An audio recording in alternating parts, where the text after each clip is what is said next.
அஸ்ஸலாமு அலைக்கும் வரஹ்மத்துல்லாஹி வபரகாத்துஹு. அல்ஹம்துலில்லாஹ்.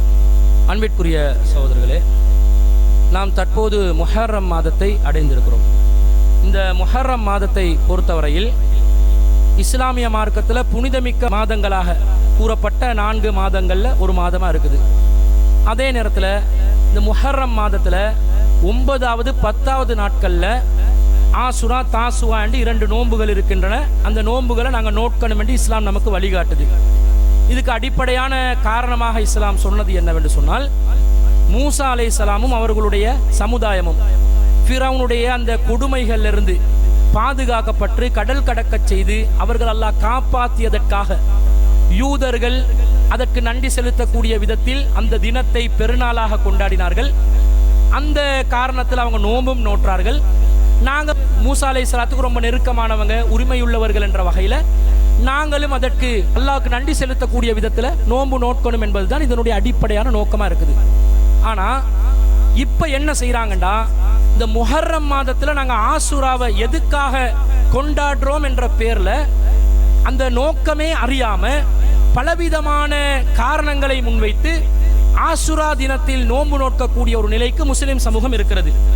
எந்த அளவுக்கெல்லாம் சொல்றாங்கன்னு சொன்னா, இந்த ஆசுரா நாள் தான் ஆதம் அலைஹிஸ்ஸலாத்துடைய பாவங்கள் எல்லாம் மன்னிக்கப்பட்ட நாள் என்று சொல்லுவாங்க. அதே போன்று இத்ரீஸ் அலைஹிஸ்ஸலாத்தை அல்லாஹ் வானத்தில் உயர்த்தி அப்படி சொர்க்கத்துக்குள்ள அல்லாஹ் அனுப்பிட்டான். திரும்ப வந்து சொர்க்கத்திலிருந்து வெளியாக்கல் அப்படியே சொர்க்கத்துல தான் அவர் வாழ்ந்து கொண்டிருக்கிறார் என்று இவங்களாம் ஒரு கட்டுக்கதை ஒன்று உருவாக்கி அதை நம்பி இதுக்காகத்தான் அந்த ஆசுரா நாள்ல தான் இத்ரீஸ் அலைஹிஸ்ஸலாத்தை அல்லாஹ் சொர்க்கத்துக்கு அனுப்பினான் என்று சொல்றாங்க. அதே போன்று இப்ராஹிம் நபி அலைஹிஸ்ஸலாம் அவர்கள் பிறந்த நாள் ஆசுரா நாள். அது போன்று இப்ராஹிம் நபி அலைஹிஸ்ஸலாத்தை அல்லாஹ் ஹலீலாக்கினதும் இந்த நாள்ல தான். நெருப்பு குண்டத்துல இப்ராஹிம் நபி அலைஹிஸ்ஸலாத்தை போட்டு நோவினை செஞ்சாங்களே, தண்டனையை கொடுத்தாங்களே, அதுவும் இந்த நாள் தான் என்று சொல்றாங்க. அதே போன்று தாவூத் அலைஹிஸ்ஸலாம் அவர்கள் ஒரு தவறு செய்ததாக குர்ஆன் சொல்லுது. அந்த தவறுக்கு பாவ மன்னிப்பு வழங்கப்பட்ட நாள் இதுதான். சுலைமான் நபி அலைஹிஸ்ஸலாத்துக்கு அல்லாஹ் ஆட்சியை கொடுத்த நாள். அதே போன்று ஈசா அலைஹிஸ்ஸலாம் அவர்கள் சிலுவையில் அறையப்படுவதற்காக அவர்கள் அலைந்த நேரத்தில் அல்லாஹ் வானத்தை நோக்கி உயர்த்தி கொண்ட நாள். அதே போன்று யூனுஸ் அலைஹிஸ்ஸலாத்தை மீண்ட வயிற்றிலிருந்து வெளியெடுத்து பாதுகாத்த நாள் என்று நபிமார்களோட வரலாறுல என்னென்னலாம் வரலாற்று குறிப்புகள் நடந்திருக்குதோ, முக்கியமான கண்டென்ட் எல்லாம் எது நடந்திருக்குதோ அதெல்லாம் இந்த நாள்ல நடந்த மாதிரி ஆக்கி வச்சுட்டாங்க சொல்றாங்க. இந்த கருத்தெல்லாம் யாரு சொல்லியிருக்கிறாங்க தெரியுமா? மெய்நிலை கண்ட ஞானி மாநபியின் திருப்பேரர் ஹைசுல் ஆலம் முஹியத்தீன் அப்துல் காதர் ஜீலானி ரஹ்மத்துல்லாஹி அலைஹி தான் இதை அவங்களுக்கு சொல்லி தர்றாங்களாம். அவர் யாரு? அல்லாவா? அல்லாஹ்வுடைய தூதரா? அவர் ரசூலோட காலத்துல வாழ்ந்தவரா? அவர் சொன்னது நமக்கு மார்க்கமாகுமா? ஆகாது. இது மாத்திரம் இல்லாமல் இன்னும் பல விஷயங்களை நபி ஸல்லல்லாஹு அலைஹி வஸல்லம் அவங்க சொன்னதாகவே இவங்க சில கதைகளை போட்டு சொல்றாங்க. என்ன சொல்றாங்க? அல்லாஹ் தஆலா விண்ணையும் மண்ணையும் மலைகளையும் கடல்களையும் கோள்களையும் அரிசையும் பல விஷயங்களை படைச்ச நாள் தான் இந்த ஆசுரா நாள். உலகத்தை அழிக்க போற நாளும் ஆசுரா நாள் தான். ஆதம் அலைஹிஸ்ஸலாத்தை படைச்ச நாள் ஆசுரா நாள் தான் என்று பலவிதமான விஷயங்கள் இஸ்லாமிய மார்க்கத்துல இதெல்லாம் முக்கிய நிகழ்வுகளா சொல்லப்படுமோ அது எல்லாத்தையும் தூக்கி ஆசுரா நாள்ல போட்டு சொல்லுவாங்க. அடுத்தது என்ன பண்ணுவாங்க தெரியுமா? நபி ஸல்லல்லாஹு அலைஹி வஸல்லம் அவருடைய பேர குழந்தை ஹுசைன் ரலியல்லாஹு அன்ஹு அவர்கள் படுகொலை செய்யப்பட்டார்களே, அந்த படுகொலை செய்யப்பட்ட நாளுக்காக வேண்டி நாங்க கவலையை அனுஷ்டிக்கணும். அந்த கவலையை அனுஷ்டிப்பதற்காகத்தான் ஆசுரா தினம் ஏற்படுத்தப்பட்டிருக்குது. ஏன்னா அந்த நாள்ல முஹர்ரம் 10ல தான் அவங்க படுகொலை செய்யப்பட்டதாக ஒரு தகவலை வச்சிருக்கிறாங்க. அதுக்காகத்தான் நாங்க கவலையை வெளிப்படுத்துறதுக்கு ஆசுராவை கொண்டாடுறோம் என்று ஷியாக்கள் எதை கருத்தா சொல்றாங்களோ அந்த கருத்தை அப்படியே உள்வாங்கி சுன்னத்துல் ஜமாத் என்று சொல்லக்கூடியவங்களும் சொல்வதை பார்க்கிறோம். இதுக்காக ஆசுரா தினமாண்டு கேட்டா இதுக்காக கிடையவே கிடையாது. இந்த நோக்கங்களுக்காக வேண்டி நீங்க ஆசுரா நாள்ல நோன்பு பிடிச்சா அதனுடைய முழுமையான ஃபாயிதாவை நீங்க அடைஞ்சு கொள்ள மாட்டீங்க.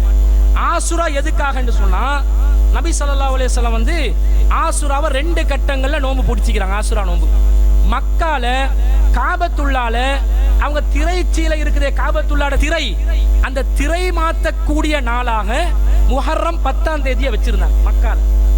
அந்த நாள்ல மக்காவாசிகள் என்ன செய்வாங்க?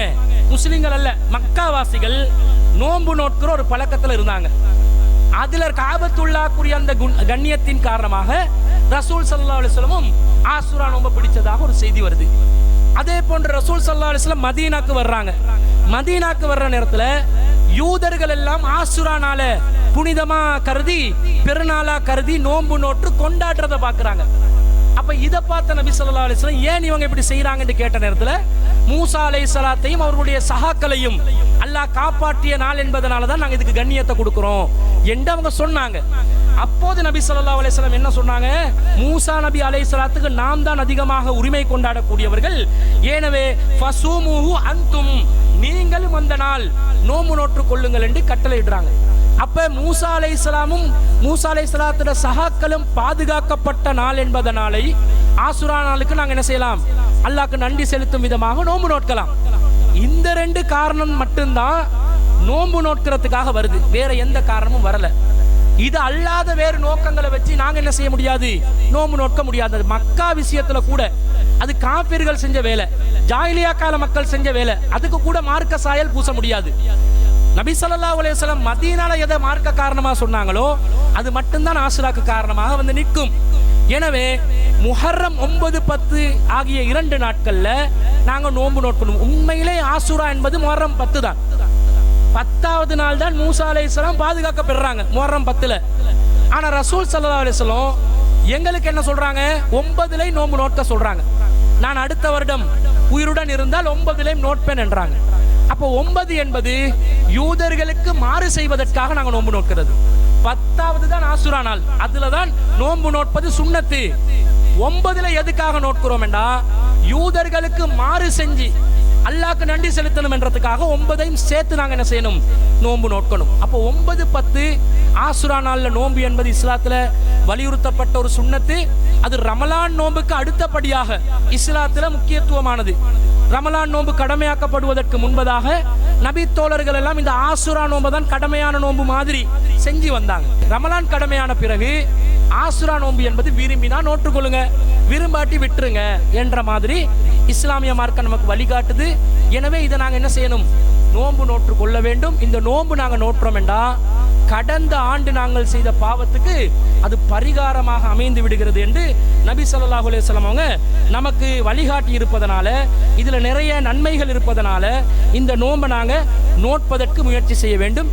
இந்த வருடத்துல முஹர்ரம் தலைப்பிறை தென்படாத காரணத்தினால துல்ஹஜ் மாசத்தை 30ஆக பூர்த்தி செஞ்சு ஜூலை மாசம் 8ஆம் தேதியிலிருந்து தான் முஹர்ரம் மாசம் ஆரம்பிக்கிறத அறிவிச்சாங்க. அந்த வகையில முஹர்ரம் 9, 10 என்பது ஜூலை 16, 17 செவ்வாய்க்கிழமையும் புதன்கிழமையும் தான் தாசுவாவும் ஆசுராவும் வருகிறது. அந்த நாட்கள்ல 2 நோன்புகளை நாங்கள் என்ன செய்யணும்? நோற்று அந்த அல்லாஹ்விடத்தில் நாம் பெறக்கூடிய நன்மதிப்புகளையும் நன்மைகளையும் அதிகம் நாங்கள் பெற்றுக்கொண்டு இறைவனுடைய திருப்பொருத்தத்தை அடைந்தவர்களாக நாம் வாழ வேண்டும். எனவே வலியுறுத்தப்பட்ட இந்த நோன்புகளை நீங்கள் அனைவரும் நோக்குமாறு, உங்களால் சக்தி பெற்றவர்கள் கடமை கிடையாது, சக்தி பெற்றவர்கள் நோக்குமாறு கூறிக்கொண்டு விடை பெறுகிறேன். வாஹிரு தாவானா அனில் ஹம்துலில்லாஹி ரபில் ஆலமீன்.